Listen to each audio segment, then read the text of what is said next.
우리는 깨진 유리창의 법칙이라는 것을 알죠. 이 미국의 범죄학자인 이 제임스 윌슨과 이 조지 켈링이 발표한 법칙인데요. 왜 이 땅에 이 무질서가 일어나는가? 여기에 대한 문제 제기로 이 검증된 이 법칙입니다.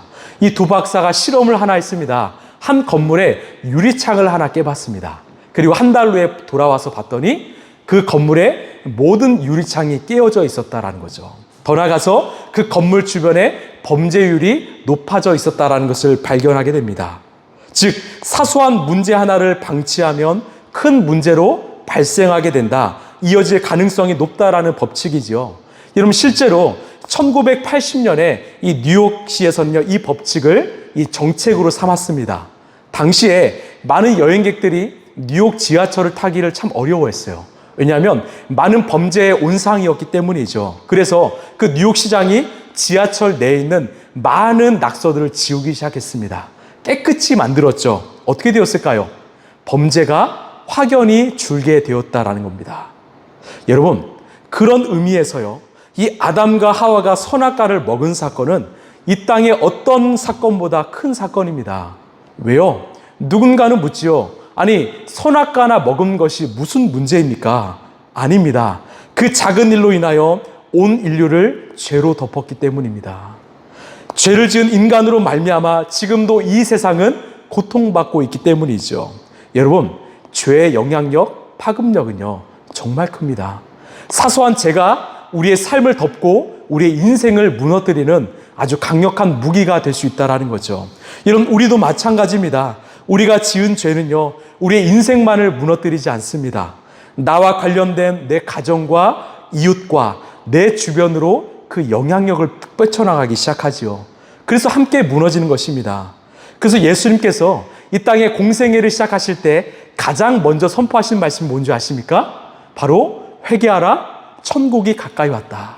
즉, 회개하라는 것이죠. 너희들이 죄를 미워하지 않으면 우리 모두가 망하기 때문에 죄를 미워할 때 이 땅에 하나님 나라 천국이 세워질 수 있다라고 선포하신 것입니다. 여러분, 나에게는 어떤 죄가 있을까요? 나에게 어떤 잘못이 있을까요? 그것이 사소한 죄라도 여러분 끊어내시길 바랍니다. 오늘 이 시간 회개하시길 바라죠. 그리고 내가 무엇보다 우리 예수님을 사랑하고 있는가? 정말 내가 좋아하는 모든 것보다 그 예수님을 사랑하고 그분과 동행하고 있는가? 우리의 신앙을 한번 점검해 보길 바랍니다. 우리 12절, 13절입니다. 자, 시작.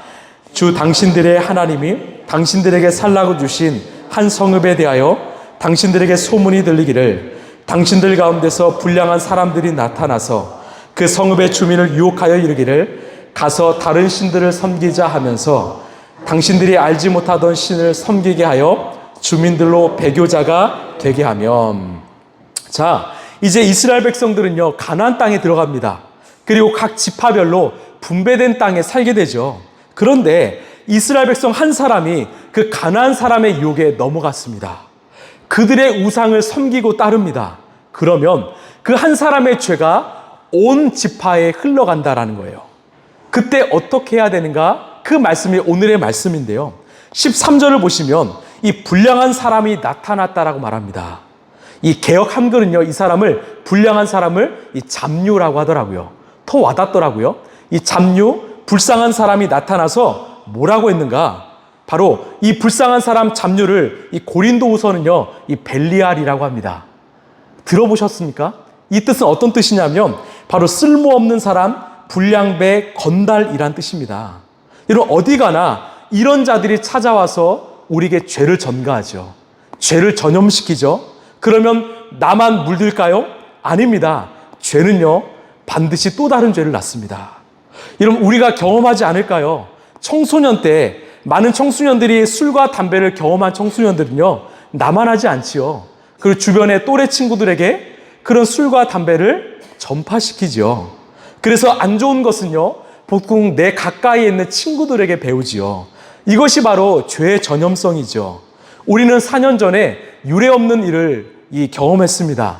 먼 과거 같지만 이 코로나 팬데믹으로 인해서 많은 사람들이 이 코로나에 걸려서 집을 나가지 못하는 그런 일을 우리는 경험했지요. 이 한두 명의 확진자가 공동체 안에 있으면 온 공동체가 같이 확진을 걸리는 것을 경험하게 되었습니다. 이처럼 확산의 속도는요, 빠르다라는 거죠. 즉, 한두 사람의 벨리아드로 인해서 온 마을이 우상을 섬기게 되었다라는 것입니다. 바꿔 말하면 이 깨진 유리창의 법칙처럼 사소한 것도 그냥 지나치면 안 된다라는 거예요. 사소한 문제라도 그냥 덮어두면 안 된다라는 거죠. 이런 인간은요, 관계적 존재입니다. 우리는 결코 혼자가 아니죠. 우리는 언제나 관계를 맺는 존재와 함께 영향력을 흘려보냅니다. 그렇기에 나 혼자의 무너짐은 나만의 무너짐이 아니라 내 가정의 무너짐이요, 내 일터와 교회와 공동체의 무너짐입니다. 여러분, 그렇지 않을까요? 한 사람이 아프면 가족이 함께 아픕니다. 한 사람이 아프면 공동체가 함께 아프지요. 그렇기 때문에 여러분, 무엇보다 나 자신을 올바르게 세운 일에 여러분 열심히시길 소망합니다. 여러분, 내가 살면 내 가정이 살더라고요. 내가 살면 내 일터와 내 교회와 공동체가 살더라고요.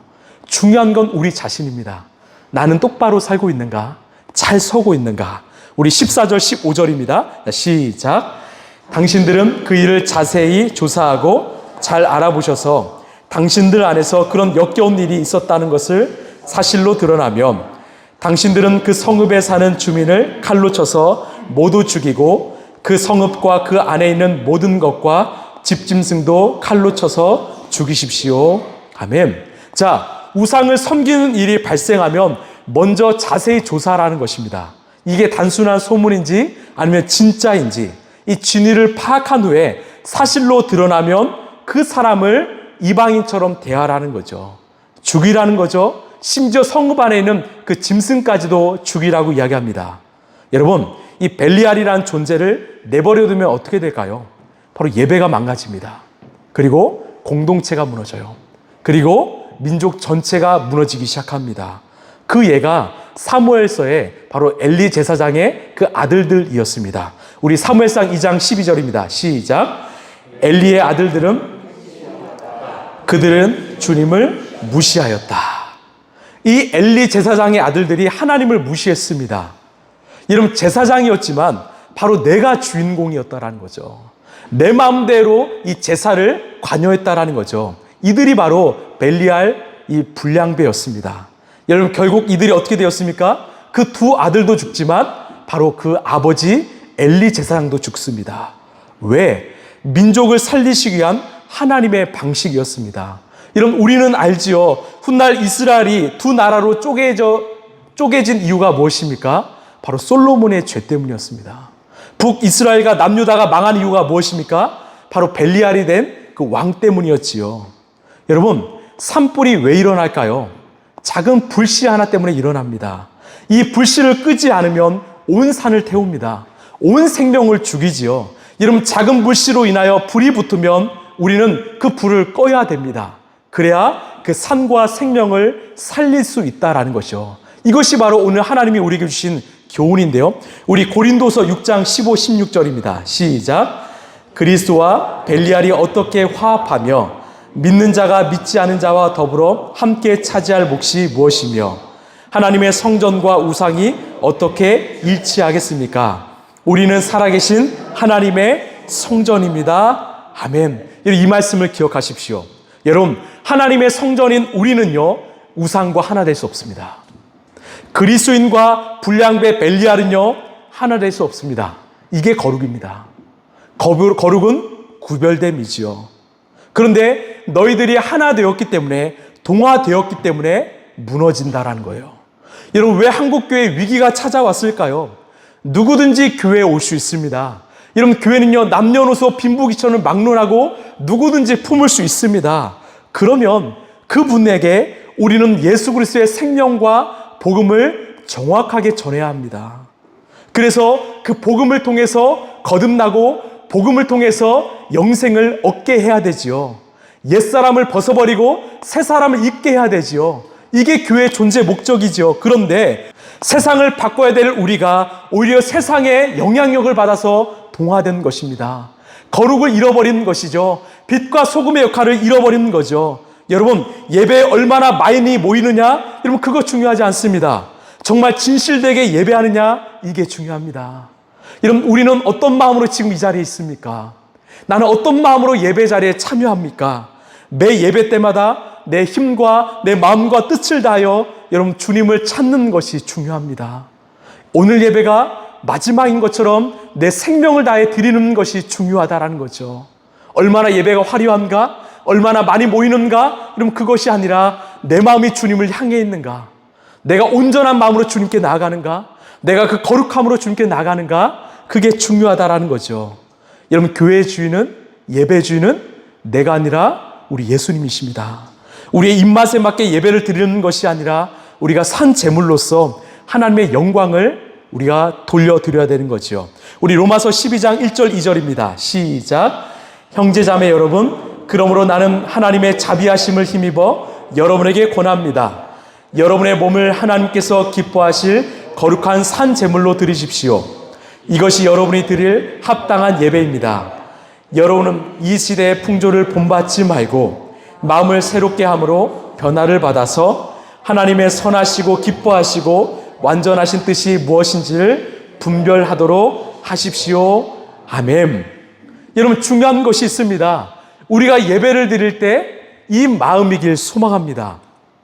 이 구약의 제사를 보면요, 사람들이 짐승을 잡습니다. 근데 그냥 짐승이 아닙니다. 수식어가 붙는데 바로 흠없는 짐승이죠. 여러분, 그 짐승의 주인이요, 이 짐승이 흠없게 하기 위해서 얼마나 많은 노력을 품을까요? 이 짐승이 설령 다치지 않게 하기 위해서, 병에 걸리지 않게 하려고 얼마나 많은 노력을 할까요? 왜? 흠없는 짐승이 되어야 되기 때문이죠. 뿐만 아니라 예배 장소까지는 꽤 거리가 멉니다. 가는 동안 혹시 가신덤불에 상처가 나지 않을까? 이 짐승이 혹시나 다치지 않을까? 얼마나 애지중지하며 끌고 갈까요? 여러분, 이것이 바로 예배를 드리는 우리의 자세라는 거죠. 여러분, 우리는 거룩한 산 제물입니다. 여러분, 믿으십니까? 우리 역시도 흠없는 제물로 살아야 되지요. 내 마음에 상처가 나지 않을까? 내가 세상에 영향력을 받지 않을까? 한 주 동안 노력하고 애쓰는 그 몸부림 속에서 우리가 이 자리에 산 제물로 나올 때 하나님은 그 제사를 받으신다라는 거죠. 여러분, 우리가 주일에 예배를 드리지만 우리의 예배는 이미 월요일부터 시작되었습니다. 월화수목 금토의 삶을 거룩하게 살아갈 때, 우리는 한 주 동안 흠없는 제물로 살아갈 때 우리의 주일 예배는 하나님이 기뻐하시는 예배가 된다라는 거죠. 그러나 주중 예배를 다 잃어버리고 마치 세상과 동화되며 살다가 주일에만 반짝 간절하게 예배드린다? 이러면 그것은 잘못된 예배라는 것입니다. 우리 16절 17절입니다. 시작. 전리품은 모두 거리에 모아놓고 온 성읍과 그 전리품을 함께 불살라서 주 당신들의 하나님께 바치십시오. 그 성읍을 영원한 폐허로 남겨두고 다시는 거기 성읍을 건축하지 마십시오. 당신들은 이 없애버릴 물건에 손을 대지 마십시오. 그래야 주님께서 분노를 푸시고 당신들을 불쌍하게 여기셔서 당신들의 조상에게 맹세한 대로 자비를 베푸시고 당신들을 번성하게 하여. 아멘. 자, 이 말씀을 보면 우리는 여호수아 7장의 아간의 사건이 생각납니다. 이 전쟁을 하러 갔다가 이 아간이 이 전쟁의 전리품에 약간의 그 물품을 훔쳤지요. 전쟁에서 얻은 전리품에 비하면 아주 소수였습니다. 그런데 하나님은 그것을 책망하셨죠. 이런 공항에 가면 이 밀수된 물건이 보관되어 있는 창고가 있습니다. 이 굉장히 비싼 물건들이죠. 근데 그 밀수품을 나중에 어떻게 하는지 아십니까? 시간이 지나면 그 밀수품을 다 모아서 한 번에 불로 태우지요. 처음에는 저 이런 생각을 했습니다. 왜 태울까? 아까운데 그냥 팔아서 좋은 일에 쓰면 참 좋을 텐데, 이런 왜 태울까요? 이런 왜 태울까요? 불법이기 때문입니다. 이런 왜 태웁니까? 불법이기 때문이죠. 돈으로 환산하면 아깝습니다. 그것으로 좋은 일을 할 수 있죠. 그러나 이 정신이 중요합니다. 불법은 사라져야 된다. 불법은 끊어내야 된다. 악은 태워야 된다. 이것 때문에 태운다라는 거죠. 마찬가지죠. 이 아간이 범죄를 지었을 때 하나님 어떻게 하셨습니까? 우리 여호수아 7장 13절입니다. 시작. 일어나서 백성을 성결하게 하여라. 너는 그들에게 말하여라. 너희는 스스로 성결하게 하여 내일을 맞이할 준비를 하여라. 주 이스라엘의 하나님께서 이렇게 말씀하신다. 이스라엘아, 너희 가운데 전별시켜서 주님께 바쳐야 할 물건이 있다. 그것을 너희 가운데 제거하기 전에는 너희의 원수를 너희가 대적할 수 없다. 아멘. 너희가 거룩하지 않으면 원수와 싸울 수 없다라는 거죠. 왜? 전쟁은 우리에게 속한 것이 아니라 바로 하나님께 속했기 때문입니다. 어떻게 너희들이 불법을 저지르며 이 거룩한 성전을 치르려 하느냐? 거룩한 성전인 우리가 어떻게 불의를 저지르며 전쟁을 치를 수 있느냐? 이것을 물으시는 것입니다. 예전에 제가 잘 아는 집사님이 계십니다. 이 집사님이요, 예수님을 믿으신 후에는요, 그 집안에 많이 있었던 그 술, 특별히 양주나 어떤 와인을 다 버리셨다고 고백하셨어요. 사실 다른 사람을 줘도 되지만 내가 그 사람에게 주면 마치 내가 그 죄를 전가하는 것 같아서 자신이 다 깨버렸다고 고백하셨습니다. 제가 너무나 잘하셨다고 이야기했어요. 여러분, 우리에게도 이런 마음이 필요하지 않겠습니까? 마치 윤동주의 서시처럼 잎새 이는 바람에도 나는 괴로워했다, 이 마음처럼 내가 작은 죄라도요, 사소한 죄라도 내가 괴로워하는 그 심령이 우리에게 필요하지 않을까요? 내가 무심코 하는 그 죄요, 내가 사소한 죄라도 내 마음이 참 불편하고 두렵다는 그런 마음이 우리에게 필요하지 않을까요? 여러분, 우리의 삶에 필요한 것은 바로 거룩입니다. 우리의 삶에 중요한 것은 바로 거룩이지요. 우리의 삶의 목적과 방향은 여러분 거룩입니다. 여러분, 우리는 거룩한 성전이지요. 우리의 전쟁은 거룩한 전쟁입니다. 우리의 삶은요, 거룩이지요. 교회의 사명은 거룩입니다. 여러분, 거룩을 붙잡고 살아가시길 바랍니다. 마지막으로 우리 18절입니다. 시작. 당신들의 하나님의 말씀을 듣고 오늘 내가 당신들에게 명하는 모든 명령을 지켜 주 당신들의 하나님 앞에서 정직하게 살면 주 하나님이 당신들에게 자비를 베푸시고 당신들을 번성하게 하여 주실 것입니다. 아멘. 하나님이 우리에게 바라신 것은 바로 거룩입니다. 여러분, 거룩하십니까? 여러분, 거룩의 삶을 살고 계십니까? 여러분, 우리 안에 혹시 잔불이 있습니까? 악의 모양이라도 있습니까? 사소한 죄의 습관이 있습니까? 불법이 있습니까? 오늘 주님께서 끄라고 말씀합니다. 버리라고 말씀합니다. 말씀을 마무리하겠습니다. 여러분, 내 자신을 돌아보길 원해요. 우리의 삶을 한번 돌아보길 원합니다. 하나님이 보시기에 내 삶이 과연 아름다운가? 내 안에 주님이 보시기에 그런 안타까워하는 그 죄가 있는가? 그런 사소한 잘못들이 있는가? 이런 태우시길 바랍니다. 성령의 불로 태우시길 바랍니다. 주님의 은혜로 태우시길 바랍니다. 그래서 우리가 오늘 이 밤 이 거룩을 회복하길 원합니다. 하나님, 내가 주님을 더 사랑합니다. 내가 주님을 더 의지합니다. 내가 정말 거룩하신 그 주님을 닮아 내 삶을 정결하고 거룩하게 하길 원합니다. 이 고백이 우리의 삶의 고백이요, 우리의 삶의 방향이길 소망합니다.